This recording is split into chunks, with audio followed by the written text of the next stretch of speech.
Hi, I'm Olivia, and today I've got a bookish video for you. I don't even know where to start with this video. Grab yourself something to drink. I'm drinking just chai with some cream. That's it.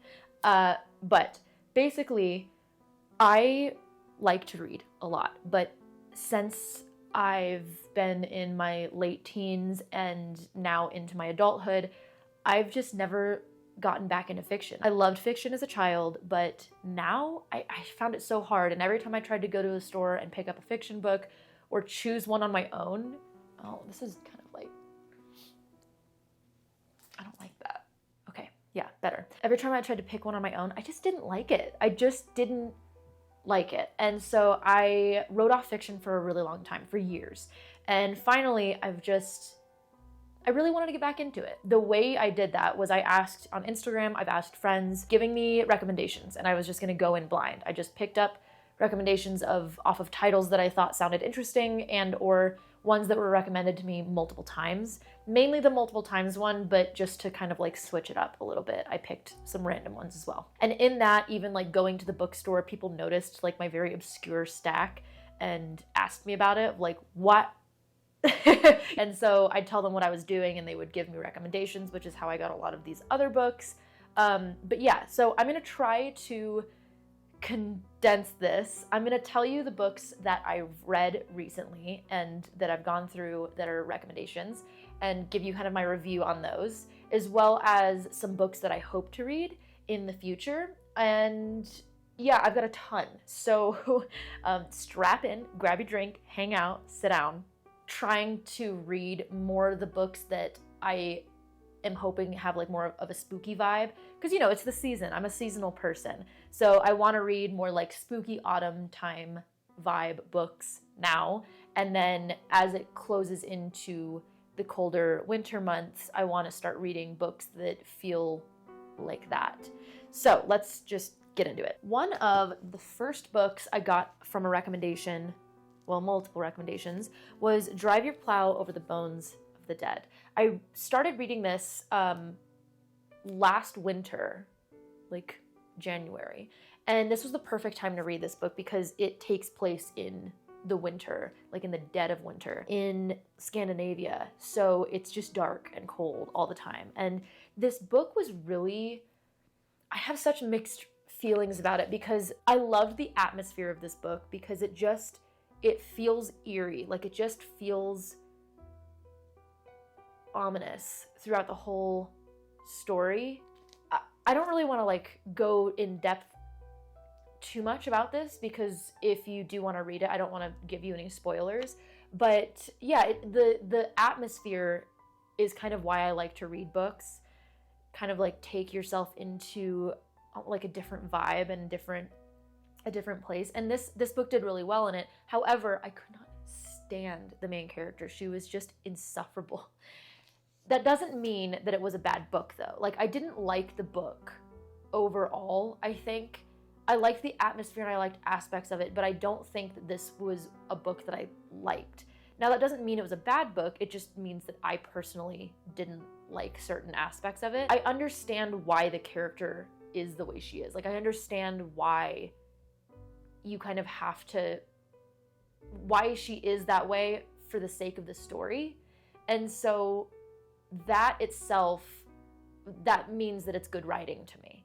I think the writing style was good. I think that the character itself was really in depth and just kind of like, she came across exactly the way that I think the author wanted her to come across. And I don't think that you're really meant to like her. So however you want to view that, I didn't like this book overall, but I did enjoy the atmosphere. So I guess like it was kind of a trade-off. This next book was recommended to me a lot. And this was the only reason I picked it up was because I had my stack and another customer at the shop saw my stack and was like, can I give you a recommendation? And I said, sure. And she ran away and came back. And I was like, well, this has been recommended so many times. And she's like obsessed with this book apparently. So fourth way, if you are in the fiction reading culture at all online, then you've probably heard about this book to the point where you are sick of hearing about it. And I didn't realize that it was so popular and so high in demand, but Regardless, I ended up reading it, and I had a lot of fun with it. Now that I'm seeing the hype online, I don't think that it deserves this like huge hype that it's getting. Like, people are acting like this is something that they've never read before, and it's like this groundbreaking, brand new. It's not that amazing, but it's good. It's fun. It feels like this author. So these are my only things about this book. I had a lot of fun reading this. It was probably the book that kind of really got me back into fiction, just because it was that fantasy world. Like, there was world building, there were characters I liked and disliked. There were just like a lot of like plot lines and pieces, and it's tropey. So keep in mind there are a lot of like classic tropes in there, and it's like, okay. And to be honest, the only things that I didn't like about this book is that it feels kind of like this author, it's their first time writing a fantasy book. Maybe that's not true, and I don't mean that in like a mean way. It's just the way that the characters and the world building happened. It's not like I didn't find it bad. The characters themselves had depth to them, but it was the everyday interaction they had with each other that just didn't feel natural. Like, it didn't flow very well for me. I don't feel like the world building was bad. I just think that it was very plain. I don't know how to explain it. I don't think I read enough fiction to have really much of an opinion on how the world building happens. But overall, the book was a lot of fun. I think this particular book was the one that really got me excited to get back into fiction, because it reminded me of something that if I read as a teenager, I would be in love with this book. This next one is a really good spooky read. I found this one at a thrift store. Honestly, it did catch my eye just because it's got a pentagram on it, and it's called The Merciless, and it's pink. I had questions. This book was a wild ride, and it's I think it's part of a series, is what I was told. So I think I should probably find the other ones. But yeah, I picked this up, and it's this hot pink called The Merciless with a pentagram, and I was like, I have to know. So I picked it up, and I mean, really, it's less than 300 pages. Like, it was a very easy read. This is The Craft meets Mean Girls. It just gets like you're back and forth, and you're like, who am I trusting? What's going on? And you just don't know like the limits of how far it's gonna go. Yeah, pretty gory. So if you're not like into like body gore or things like body horror, very, very interesting read. A lot of fun, especially for like spooky time. I would definitely recommend this for October. So if you can pick this up or find this, that's a good one. While I'm talking about spooky books, I'm sure you saw it in the very beginning when it popped up. This movie, Lord, this video is sponsored by Audible, which was kind of perfect because I was planning on making this video, and then Audible reached out, and I was like, oh, they heard me. They heard my prayers. I have never actually listened to fiction on audio. I prefer nonfiction on audio because it feels more like a podcast to me. A friend suggested this to me a while back, and I've been waiting for spooky season to start it, and he said it's one of his favorite novels ever. Audible has been the perfect way for me to consume more spooky season stories, even as a busy person such as myself, starting with The Stand by Stephen King. I get to listen to audiobooks while I'm on the go, making errand runs much more bearable, and when I'm at home doing anything from just cleaning up, cooking, or even remodeling my guest room and bathroom. It's been a fun way to make my way through my wish list with Audible, and you can too if you'd like to try it out. You can get a 30-day free trial by using the link below in the description, or by texting Wonderlust 500 if you'd like to try out Audible for yourself. Thank you so much, Audible, for sponsoring this video. Perfect timing to reach out. I really appreciate it, and you're just filling my bookish heart, so thank you. The next book is The Historian, and this book caught me. I don't know. I didn't know what to think about it, so I don't know. I was thinking dark academia type of thing, which it was. And again, this is one of the books. So this book is also fairly long. I think it's almost 700 pages. It doesn't seem like that, but the pages are really thin. So yeah, this one I think is a really good autumn read. However, I wouldn't classify it, like, it's not a fantasy read, so if you're looking for something very otherworldly, that wouldn't be it. This book is more of a dark academia, like, it feels very, like, ominous, spooky. I want to, like, curl up and read something on, like, a rainy fall day. This is a very atmospheric book, and it's beautifully written, but it is very much of a slow burn. If you like history, also kind of like ominous, spooky things, I wouldn't consider this a horror book, but I would consider this a spooky read. So I really liked this book. It took me a little longer just because it is very slow and it just feels breadcrumby, but it is kind of fun. Like, it feels like you're not sure if you believe things or not. Like, you just feel very unsure, and it feels like somebody's watching you throughout this whole book. I liked it. I thought it was a lot of fun, but I understand that this wouldn't be for everyone because, like I said, it's a slow burn, and it's not really like a thriller or a horror. It's more atmospheric and dark academia are the best words that I can come up with for this particular one. Next book is The Bone Witch, and this was recommended in the bookstore. I also really liked this because there's 2 other books of hers I have not read yet, and this one is on Filipino folklore, and this one is like a horror novel. Both of these I have not read yet, but I'm planning to this season. But I'll let you know how I feel about those. The Bone Witch, I liked it and I didn't. See, this is why I wasn't like a fiction reader, because I'm so picky. But I'm enjoying reading, so I liked it, but I didn't.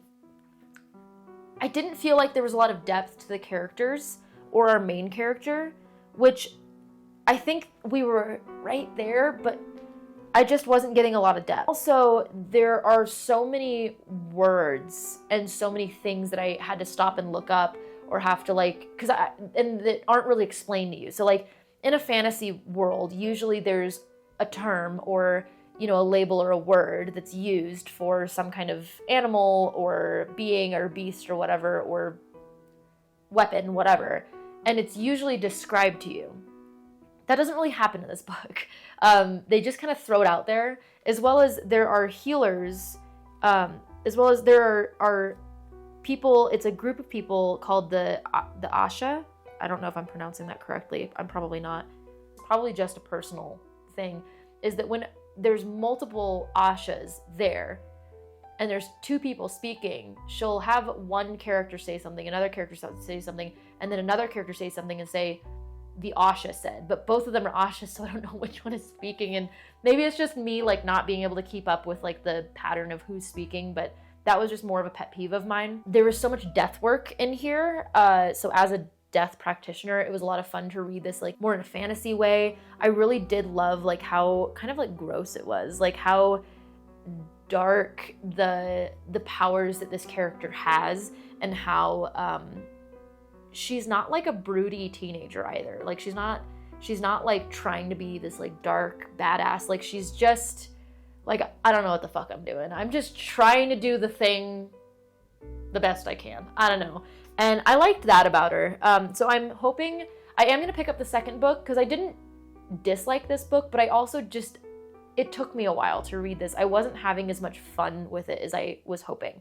So I'm hoping that the second book is better. A lot of people said that they loved this whole series, so I'm going to pick up the second book regardless and just see how it goes. But either way, like, I heard mixed reviews. A lot of people liked it, a lot of people didn't, so I would take my opinion with a grain of salt. Definitely pick it up if this sounds interesting to you. The next book that was highly recommended to me was Haunting Adeline. If you liked this book and you don't want any criticism on it, just skip this because I am about to shit in your cereal. One last time! Oh! French vanilla or hazelnut? The seed oozing out of me! Oh! I feel our combined juices down my thighs, and I'm left panting and breathless. Herman fell. It's wet! It's wet! It's wet! Like a vagina! My fucking knees! My fucking pancakes! Putting his grip to the underside of my thighs, he pushes my legs back into my knees or hiked up to my ears. My pussy is completely bare to the unforgiving elements. Save! I shout, my hands shooting out to cover myself. touch yourself, little mouse. Let me see how hard you can make yourself. I returned it because I disliked it so much. And I didn't dislike it for a lot of the reasons that I think people think that I was going to dislike it. I'm just going to shit talk this book basically, but I'm going to shit talk with no spoilers, and then I'm going to shit talk with spoilers. So I'll cut that down into the timeline so that if you still want to read it, even though I'm not going to be selling you on it whatsoever, you can skip the spoilers part. This book was 600 pages. Could have been 300, could have been 200 pages, honestly. Make sure to pick up a spoon when you decide to read this book, because that's what she feeds you with through the whole book. You need 0 brain cells, no thought whatsoever to read this, because again, she just tells you everything, and that's probably why this book was so goddamn long. My biggest gripe with this book is, first of all, I'm not by any means an expert in kink, but I have a lot of friends who are very much involved in the kink community. Obviously, you know, I've learned a lot of things from them, I've taken classes with them, and there's a lot of stigma around kink already that the kink community is constantly fighting around. And if you know anything about the kink community, or if you ever decide to involve yourself with the real kink community, it's a really safe atmosphere. People need your constant consent, and they respect you. They respect your body autonomy. They respect your space. They respect your boundaries. Like, it is one of the safest communities I have ever interacted with and within. I will give it to you. I did like the fact that this book came with trigger warnings, because that's, you know, if somebody picks up this book unknowing, I do think that this could be really damaging to their mental health. Now, when I picked up this book, I thought that it was going to be like a supernatural dark romance type of thing, because I read the back and it doesn't really tell you anything. So I read the back and I was like, oh, okay, so it's going to be like a supernatural. I was thinking it was going to be like a dark romance threesome type of thing, like a polyamory type of vibe. That's not at all what this was. So my biggest overall gripes is that the writing is fucking terrible, and she spoon feeds you everything. The two characters, especially our main character Adeline, has the personality of a wet dish rag. Like, she acts like a 16-year-old pick-me girl. She just goes, I'm so spooky and I'm so dark and I just hate my mom because fuck her, she doesn't understand me, and I'm just like such a baddie. That's it. That's her whole personality. The trigger warnings, they tell you that there is kink in here. And my biggest gripe with this is that the things that happen in this book is not kink. In order for it to be kink, there needs to be consent. I've read a good amount of dark romance books, and for a good example is this book called Sing Me to Sleep. This book had a lot of consensual, non-consensual happening in it. She basically fucks her sleep paralysis demon. So that's a good spooky season smutty book if you're curious and reading that at all. But there is consensual, non-consensual. Now, there's that word consensual in front of non-consensual, right? And in this book, there's not consent at all. So if this is new, it's called CNC, or consensual non-consensual. And if this is new to you, then basically all it means is in the kink community, there is a scene that is played out that mimics non-consensual actions.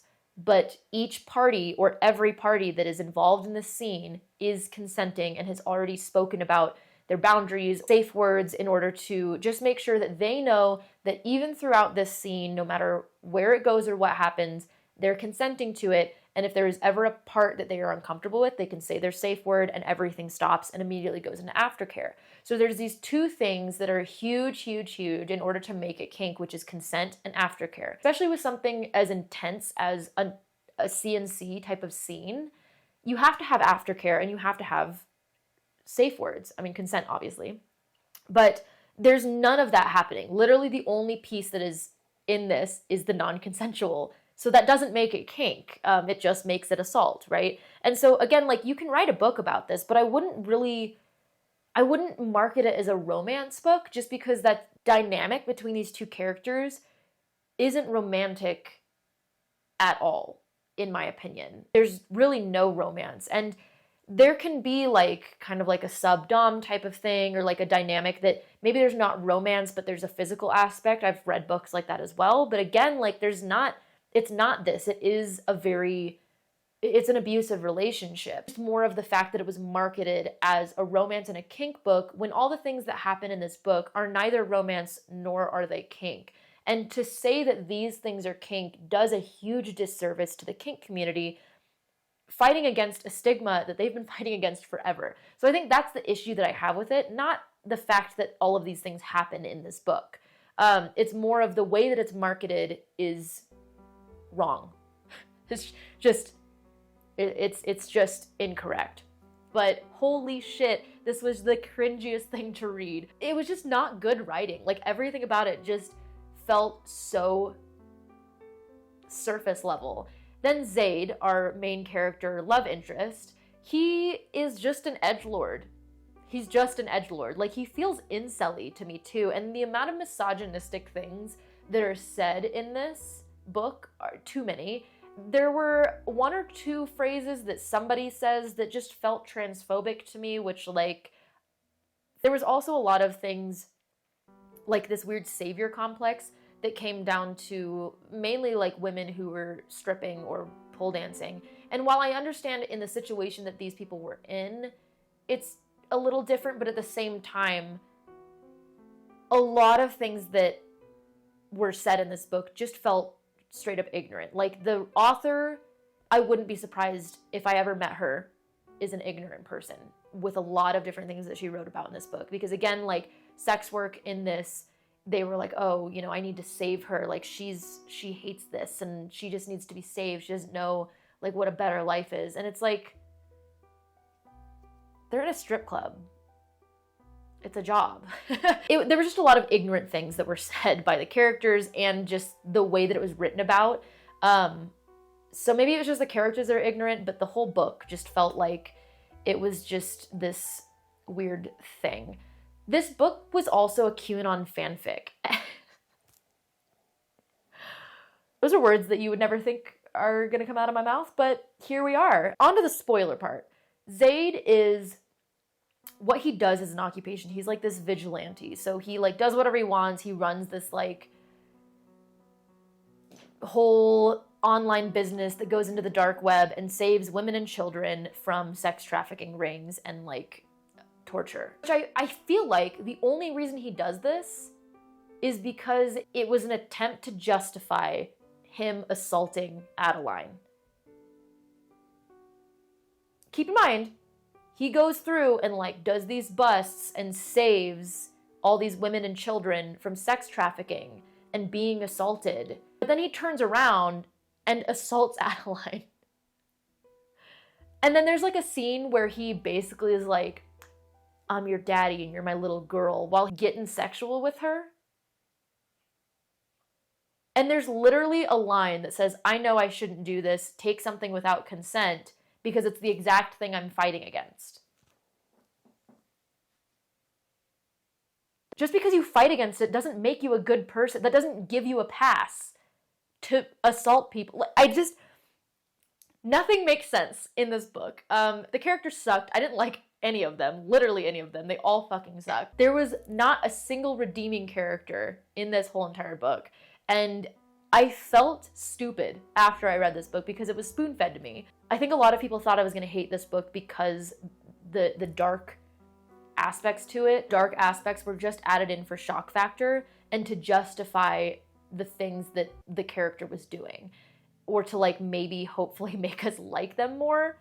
It didn't work. It was all in shock factor. It wasn't actually feeding into the characters of the plot line, in my opinion. So there wasn't really a reason to add anything. Further, like, the dark aspects don't bother me because I love nonfiction. And that being said, nonfiction is all the real stuff, right? Like, I've read about the horrible, fucked up things that people do to each other, things that people have actually gone through. So these things, the nonfiction, are the ones that stick with me and disturb me. The fiction, there has to be a reason why you're doing things to a character or why you're putting pieces of certain things into a book, not just to make your audience be like, oh my god, that's so twisted. It feels like torture porn when you watch movies, like horror movies. It's like, what was the point of this? Just for gore? Just for shock factor? Like, I don't care. So overall, it felt like a writer writing about things that they are completely and totally ignorant about and did no research whatsoever on anything that they were writing about. Also, there was like a lot of QAnon fanfic stuff going on. And like I said, there, in the trigger warning, it says that it's not about QAnon, but then you read it and you're like, okay. Regardless, I've ranted about this book too much. I was just mad that it took me 3 days to read this book because it was one of the worst books and I got my money back. I went back and I returned it and I got a different book. So let's move on. The other 2 books that I'm going to go past really quickly. The first one I actually lended to a friend because they wanted to read it. And this was recommended to me by the clerk at the bookstore. And it was called Desperate Measures, and I'll put it here. It was like 150 pages, and it was basically just smut. But it was if Jasmine ended up with Jafar. The next book that was recommended to me, and I actually had a handful of people on Instagram recommend this, was Sinner. Sinner. This is also just smut. I'm reading all these recommendations. Like, yeah, I mean, the smut, great. The plot, it's a smut book. I don't know what to tell you. So the last 2 for spooky season that I have read, this was called Weyward. And this was recommended by, well, okay, so it wasn't recommended to me directly, but it was recommended by a person that I follow on Instagram, and she does book, like, recommendations. And she said that this one was about witches, and it's on her to be read, and this was, like, her spooky season choice. I got halfway through, and then I set it down, and I was like, I'm not picking this back up. It's so pretty. The idea is that it's supposed to be about, you follow these 3 different women through 3 different timelines. They're all, like, of a lineage, and they're all witches, right? So it's like, they're all related. I didn't really care about any of the characters that much. They weren't super interesting to me. I felt like a lot of the chapters, the things that were happening, like, weren't, there wasn't a need for that point of view chapter. Like, we would hop between the 16-year-old in the 40s, a woman in the 1600s, and a woman in 2019. And there were some chapters that, like, nothing happened. And there wasn't really a need for that chapter. And this book is already not that big. And it's 300 pages maybe? I just didn't like it.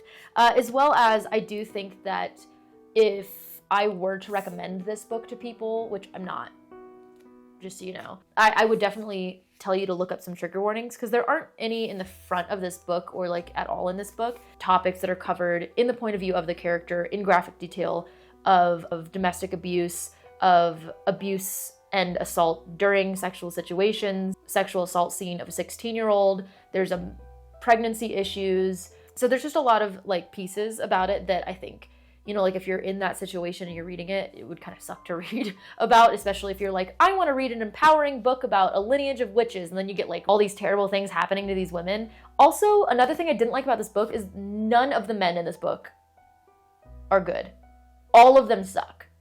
All of them. Like, there's not a single man in this book that's a good person, and it just kind of feels angsty in that sense. Like, I get it, believe me. The brothers, the partners, the fathers, the man at the shop, like, all of them suck.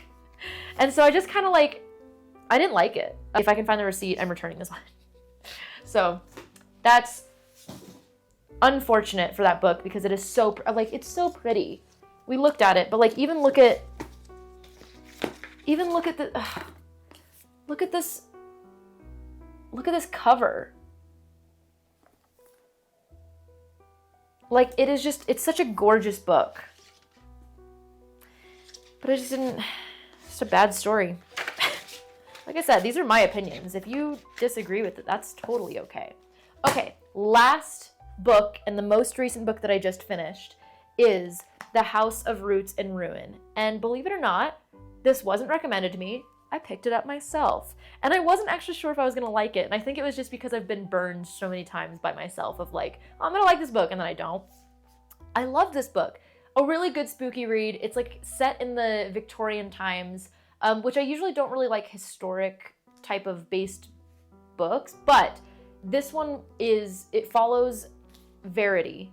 I keep wanting to call her Variety, but I think that's just the dyslexia happening. Either way, Verity. There's a lot of like twists and turns, and we follow her through first person, so we only really know what she knows, which I think is a lot of fun always. The characters, I really like the characters. I feel like they are pretty fleshed out for the most part in this book. I didn't know that this was book 2 of 2, but I didn't feel like I was missing anything, and I think that these are like separate timelines, separate characters. So I will try to find the first book, which I think is like House of Salt and Ruin, or House of Salt and Sorrow, which I think is the first book. Yeah, House of Salt and Sorrows. It's right here. So I think I am going to go read the first one. I really liked the writing style. I loved the characters.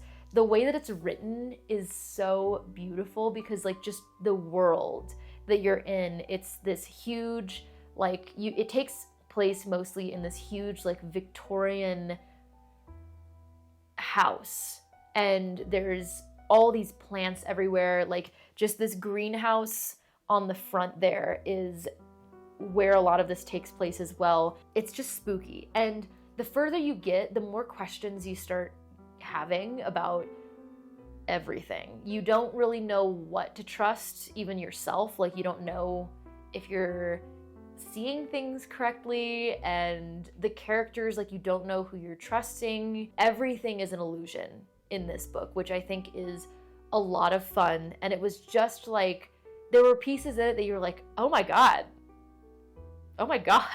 Personally, I would recommend this book a lot if you're looking for like a nice, it's not even like really a ghost story, but there are ghosts in it. Like it's fantasy, it's a cult, it's this Victorian Gothic romance. Like, it was a delight to read. I had a lot of fun with this, and I even tried really hard to read it slowly and limit myself to like 3 chapters a day or something, because I couldn't stop reading it. So that is my last book recommendation for spooky season. Again, I want to remind you that if you want that 30 days of Audible, it's down below, or you can text the thing Wonderlust 500 at risk of sounding like one of those commercials that you like wake up to at 3 a.m. If you have any other recommendations for spooky season and or winter, because there are some winter reads that I have in here. Either way, I hope that you enjoyed this. My Patreon is down below and also at the end of this video, in case you want to check out more exclusive content like weekly readings that I do for all the Patreon, exclusive bonus videos, bloopers. You get to choose which book I do spellbook series on.